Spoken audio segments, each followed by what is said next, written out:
Assalamualaikum warahmatullahi wabarakatuh. Waalaikumsalam warahmatullahi wabarakatuh. Selamat siang semuanya. Siang. Gimana nih kabarnya hari ini? Masih semangat nggak? Semangat. Oh, kayaknya kurang semangat. Masih semangat nggak? Oke. Kayaknya semua udah on fire banget nih ya buat acara debat mahasiswa pada siang hari ini. Sebelumnya kami mulai, izinkan kami untuk memperkenalkan diri terlebih dahulu. Nama saya Muhammad Rafli Kurniawan dan rekan saya. Saya Reva Celestia Fitri. Kami berdua akan menjadi moderator sekaligus pemandu dalam debat mahasiswa pada mata kuliah Aspek Hukum dalam Ekonomi Islam pada siang hari ini. Dan tema debat kita hari ini cukup menarik, yaitu apakah pinjaman online atau pinjol bertentangan dengan hukum Islam? Tema kali ini bukan hanya sekadar isu populer, tetapi juga menyentuh langsung ke kehidupan masyarakat nih teman-teman. Pinjol semakin banyak digunakan, tetapi pada praktiknya sering kali mengandung bunga, denda, dan juga eksploitasi, yang padahal di dalam Islam itu termasuk riba, goror, dan juga zolim. Tapi benarkah semua pinjol itu otomatis haram?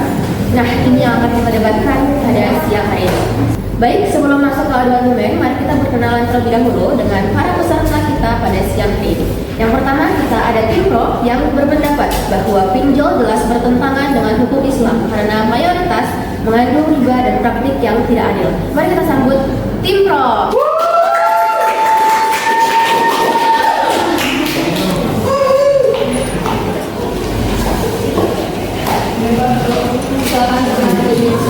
Perkenalkan, nama saya Nabila Saharani Jahra. Perkenalkan, nama saya Elsa Noviansyah Mustina. Baik, yang kedua ada tim kontra yang berpendapat bahwa tidak semua pinjol bertentangan dengan Islam, terutama jika menerapkan akad syariah tanpa bunga. Mari kita sambut tim kontra.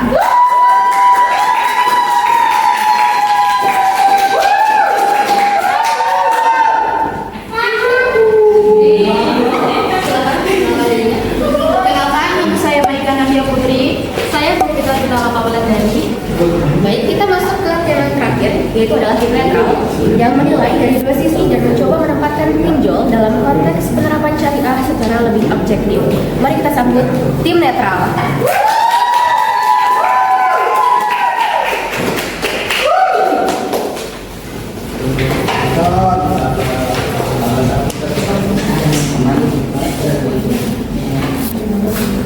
Boleh diperkenalkan dulu nama masing-masing. Perkenalkan, nama aku Nadia Zainal Putri. Kenalkan, nama saya Fajar Medipa. Baik. Jangan lupa juga hari ini ada kameramen, ada pencatat nilai, dan tentunya ada penonton aktif yang ikut menilai lewat formulir penilaian dari angka 1 sampai 100 untuk setiap tim dan juga moderator. Jadi semua yang ada di sini memiliki peran pentingnya masing-masing ya.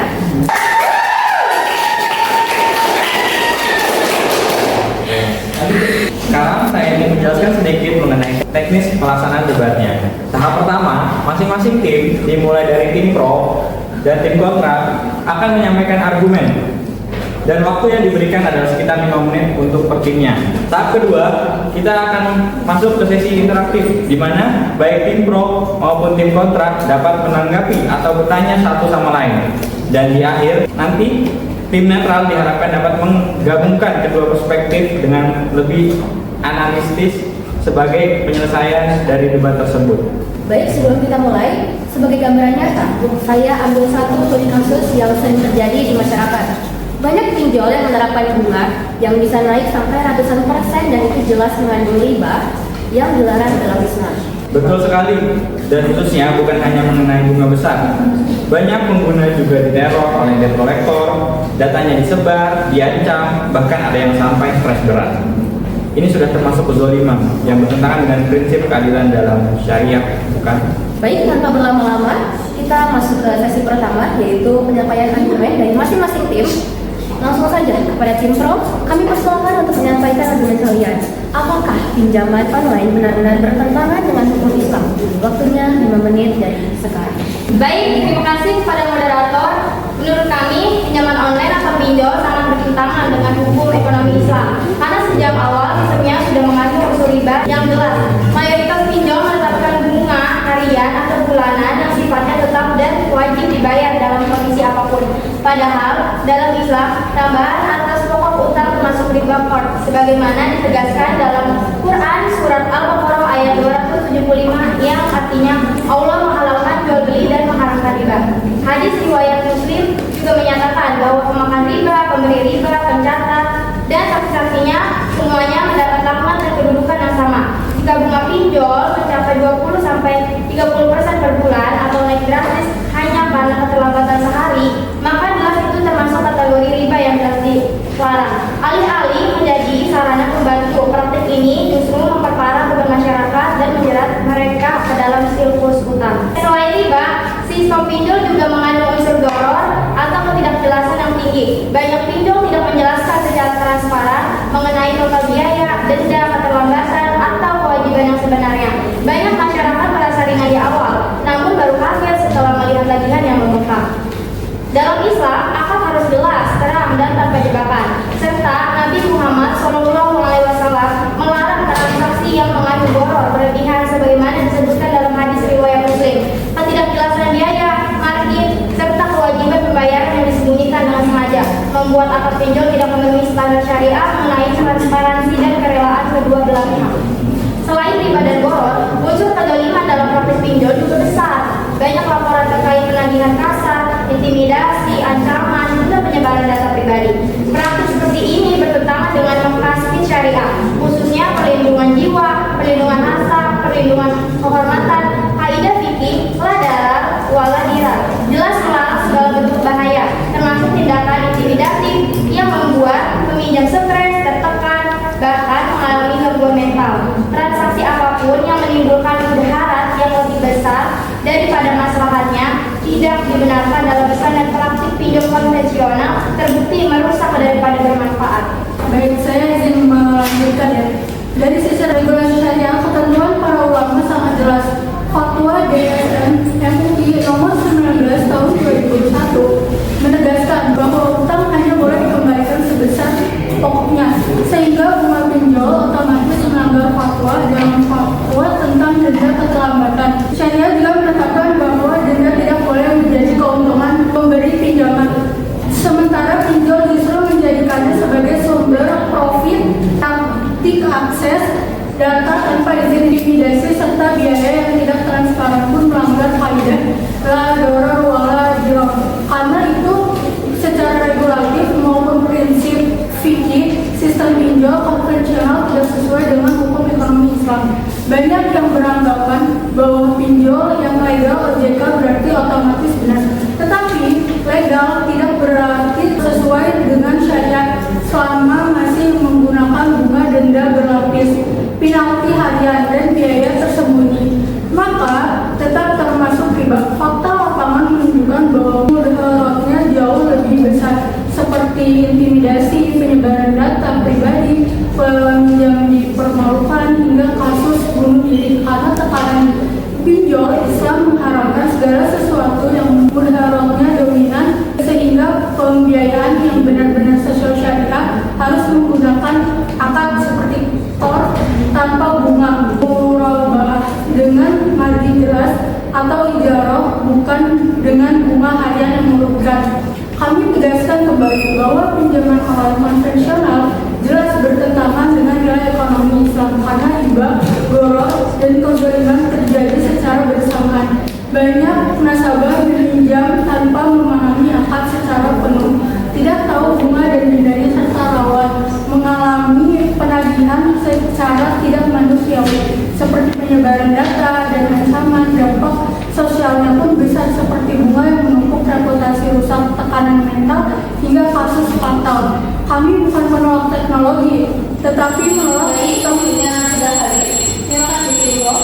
Banyak sebenarnya Wah, argumennya benar banget. Tapi saya jadi penasaran nih, kalau pinjol sudah pasti riba, bagaimana dengan pinjol syariah yang katanya tanpa bunga? Apakah benar-benar bebas dari transaksi yang dilarang? Pertanyaan bagus ya, Rafi. Atau apakah misalnya pinjol ini memang riba secara mutlak atau lebih ke praktiknya saja dan tidak etis? Oke, sekarang giliran tim kontra untuk menyampaikan pandangannya nih. Silahkan sampaikan pandangannya kalian. Waktunya 5 menit dimulai dari sekarang. Terima kasih kepada moderator. Terima kasih juga kepada tim pro atas pandangannya. Namun menurut kami dari tim kontra, pinjaman online ini tidak bisa langsung dianggap bertentangan dengan hukum ekonomi Islam. Karena dalam Islam yang menentukan halal atau haram bukan teknologinya, tetapi akad yang digunakan. Pinjol hanyalah alat, sedangkan syariah menilai transaksi dari sistem, struktur, dan mekanisme akadnya. Dalam fikih yang diharamkan adalah riba, gharar, dan kezaliman, bukan platform digital atau aplikasi online itu sendiri. Karena itu, sebuah layanan pembiayaan online bisa saja menjadi halal jika dijalankan dengan struktur akad yang sesuai syariat. Sebagai contoh, pinjol dapat menggunakan berbagai akad yang diperbolehkan dalam ekonomi Islam seperti qardul hasan, murabahah, ijarah, musyarakah, dan mudharabah. Hingga wakalah biujrah. Jika layanan pembiayaan digital mengikuti akad-akad ini secara benar, transparan, dan tidak merugikan salah satu pihak, maka platform tersebut bukan hanya halal, tapi juga dapat menjadi sarana tolong-menolong yang relevan bagi kebutuhan masyarakat di masa kini. Dengan kata lain, yang bermasalah bukan konsep pinjolnya, melainkan model pinjol konvensional yang penuh bunga dan praktik yang merugikan. Dari sisi regulasi syariah, negara dan lembaga ulama juga telah memberikan dasar hukum yang sangat kuat untuk memperbolehkan pembiayaan digital. Kehadiran platform fintech syariah seperti Alami, Amanah, Etik, Investasi Syariah, Qazwa, dan sebagainya yang telah mendapatkan izin dari DSN, MUI, dan OJK Syariah menunjukkan bahwa sistem pinjaman online dapat sepenuhnya disesuaikan dengan prinsip-prinsip ekonomi Islam. Platform ini menggunakan akad mudharabah, murabahah, wakalah berhijrah, dan qard tanpa bunga, serta tanpa unsur riba dan gharar yang dilarang dalam syariah. Selain itu, kami juga melihat bahwa perkembangan fintech syariah ini sebenarnya membuka ruang yang jauh lebih luas bagi inovasi keuangan Islamiyah dan digital dengan pengawasan oleh DSN, MUI, OJK Syariah, serta standar akad yang semakin rapi. Pembiayaan online menjadi alat untuk memperluas inklusi keuangan umat tanpa harus melanggar prinsip syariah. Banyak UMKM yang sebelumnya tidak terhubung bank akhirnya bisa mendapatkan modal usaha melalui skema syariah yang lebih adil dan transparan. Hal ini mendorong pertumbuhan ekonomi yang beretika. Jadi, bagi kami, selama akadnya benar, transparansi dijaga, dan tidak ada unsur riba atau kezaliman, maka pinjaman online bukan hanya boleh tetapi juga dapat menjadi bagian penting dari solusi ekonomi Islam di masa sekarang. Baik, sebelumnya saya ingin menambahkan ya, kalau dari perspektif hukum positif Indonesia, POJK 13 POJK 02/2018 tentang penyelenggaraan layanan pembiayaan berbasis teknologi informasi berprinsip syariah memberikan landasan resmi bahwa pembiayaan online dapat dilakukan secara halal. Regulasi ini mengatur standar operasional, bentuk akad, transparansi biaya, dan perlindungan konsumen agar sesuai dengan prinsip syariah. Bersamaan dengan itu, Fatwa DSN MUI nomor 117 tahun 2018 menjadi legitimasi kuat bahwa pembiayaan digital diperbolehkan selama mengikuti prinsip syariah. Artinya, baik negara maupun ulama sama-sama mengakui bahwa pinjaman online tidak otomatis haram. Yang haram adalah riba, arogansi penagihan, dan ketidakjelasan mekanisme. Selain itu, kami juga perlu menanggapi beberapa kekhawatiran yang disampaikan oleh tim pro mengenai praktik pinjol konvensional. Kami setuju bahwa banyak pinjol melakukan penagihan secara kasar, menerapkan bunga harian berlipat, dan menciptakan ketidakjelasan biaya. Tapi, kalau menurut syariah, pelanggaran oknum tidak bisa dijadikan dasar untuk mengharapkan seluruh konsep pembiayaan online. Dalam Islam, suatu transaksi dihukumi berdasarkan akadnya, bukan berdasarkan penyimpangan yang dilakukan sebagian pelaku. Jadi, jika ada pinjol yang menagih secara zolim, maka tindakan zolim itulah yang haram, bukan teknologi pinjam meminjamnya. Terakhir, kami melihat bahwa kebutuhan dan cepat di era digital adalah realitas yang tidak bisa dihindari, terutama bagi UMKM, masyarakat kecil, atau individu yang tidak memiliki akses ke bank. Jika dikelola secara syariah, pinjaman online justru dapat menjadi solusi inklusif yang memperkuat ekonomi umat. Teknologi finansial pada dasarnya netral, di mana hukum syariah tidak melekat pada alatnya, tetapi pada akar, niat, dan mekanismenya. Karena itu, menggeneralisasi bahwa semua pinjol pasti haram adalah tidak tepat selama suatu platform tidak mengandung riba, tidak mengandung gharar, dan tidak melakukan kezaliman. Maka tidak ada alasan syariah untuk mengharamkan seluruh bentuk pinjaman online. Justru dengan desain syariah yang benar, pembiayaan online dapat menjadi inovasi ekonomi Islam yang modern, inklusif, dan penuh keberkahan. Wah, argumennya cukup tajam ya. Tapi kalau pinjol dianggap tidak selalu haram, lalu apa indikator syariahnya? Akad, transparansi, atau sekedar branding syariah? Atau jangan-jangan masalahnya bukan pada masyarakat zaman online, tapi malah pada penerapannya. Baik, terima kasih banyak untuk tim kontra. Sekarang kita lanjutkan dari tanya jawab antar tim. Tim pro boleh mulai terlebih dahulu untuk menanggapi tim kontra. Silakan. Baik, saya izin bertanya. Jadi gini ya, kami bertanya langsung aja nih to the point. Kalian tuh sering banget tadi bilang pinjol itu netral atau pinjol itu otomatis haram. Pertanyaan kami sederhana kok. Kalian sadar nggak kalau lebih dari 90% pinjol sekarang itu ribawi, dari bunga harian, biaya tambahan gelap, denda telat yang nggak masuk akal, nagihnya kasar, nyebar data orang pula. Itu faktanya di lapangan kayak gitu kan. Masyarakat tiap hari kebantai gara-gara pinjolan model kayak gitu. Terus kalian masih bisa bilang kalau pinjol nggak bertentangan sama ekonomi Islam. Serius? Itu logikanya gimana? Oke, itu pertanyaan yang cukup jelas dan bahkan terkesan menyerang ya. Tim kontra, bisa langsung dijawab satu poin utamanya atau dasar apa kalian yang bilang kalau pinjol itu nggak otomatis bertentangan dengan syariah? Jangan cuma teori doang loh ya. Oke, sebelumnya kami ucapkan terima kasih kepada moderator dan tim pro atas pandangannya. Oke, jadi kami akan jawab sejelas-jelasnya ya. Yang haram itu pinjol konvensionalnya, bukan sistem online. Pinjol itu kan cuma alat ya, aplikasi media. Yang bikin haram itu kan akarnya, bukan HP-nya, bukan aplikasinya, bukan juga teknologinya. Kalau akarnya Fardhu Hasan, Murabahah, Mudharabah, Izarah, dan semuanya sesuai sama fatwa DSN MUI soal fintech syariah, maka pembiayaan online itu halal. Makanya kami bilang pinjol itu nggak otomatis bertentangan dengan Islam.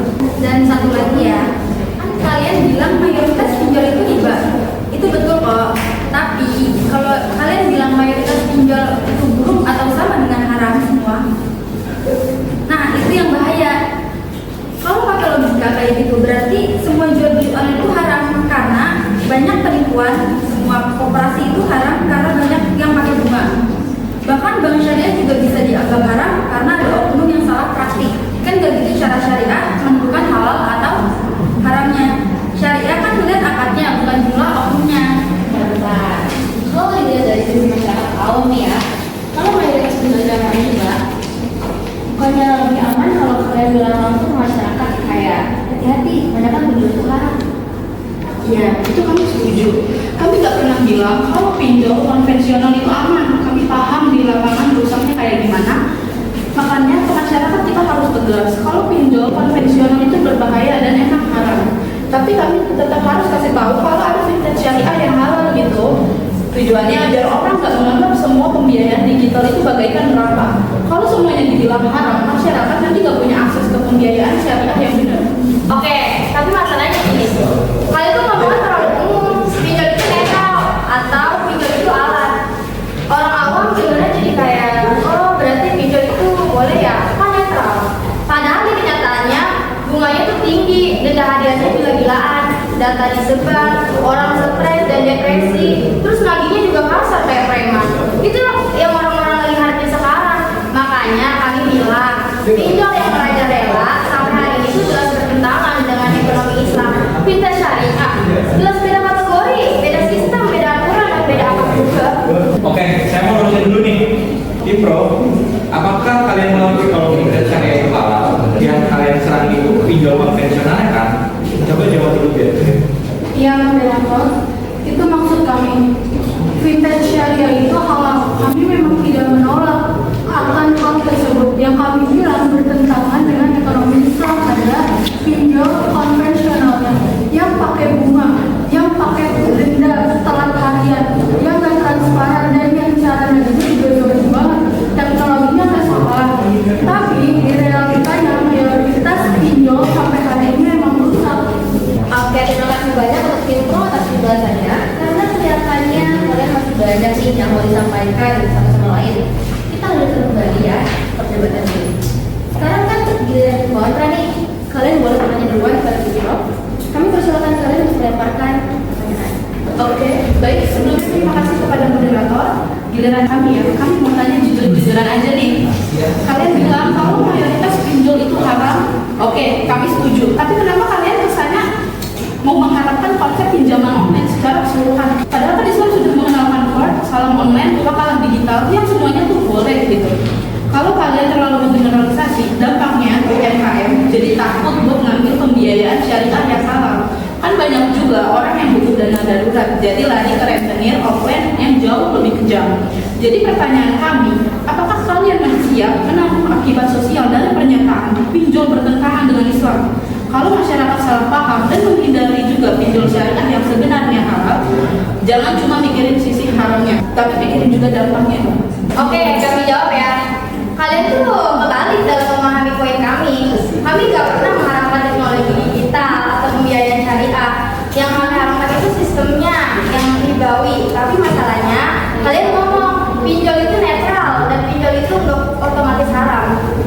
Itu bahasa yang bahaya banget buat masyarakat awam. Karena yang mereka lihat di lapangan adalah pinjol riba, bukan pinjol syariah. Kalian mau bilang jangan salah paham, tapi masalahnya yang bikin orang salah paham itu kalian. Karena ngomongnya terlalu teoritis. Kalau kalian emang mau mendidik masyarakat, kenapa kalian nggak ngomong gini aja?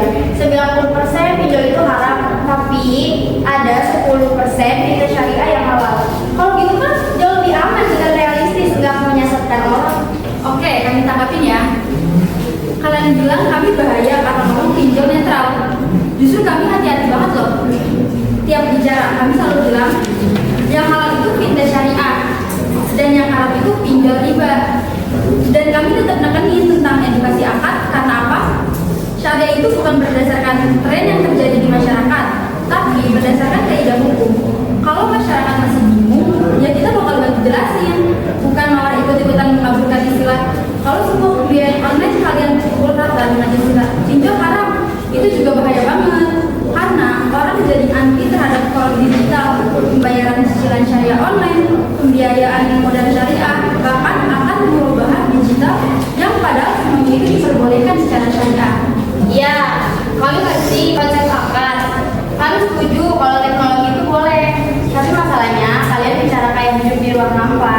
Di lapangan, orang nggak buka aplikasi terus lihat tulisan akad ini berubah loh. Yang mereka lihat itu cair 5 menit, bunga harian 1-3%, denda 100.000 per hari. Jadi mohon maaf ya, kalau kalian terlalu idealis, kalian nggak usah buat lihat kenyataan. Islam itu bukan cuma teori, Islam itu juga realitas sosial. Islam itu melarang, mengharap dan kezaliman. Mayoritas pinjol sampai hari ini membuat riba, boros dan jolim. Jadi wajar dong kalau kami bilang pinjol yang ada sekarang itu bertentangan dengan ekonomi Islam.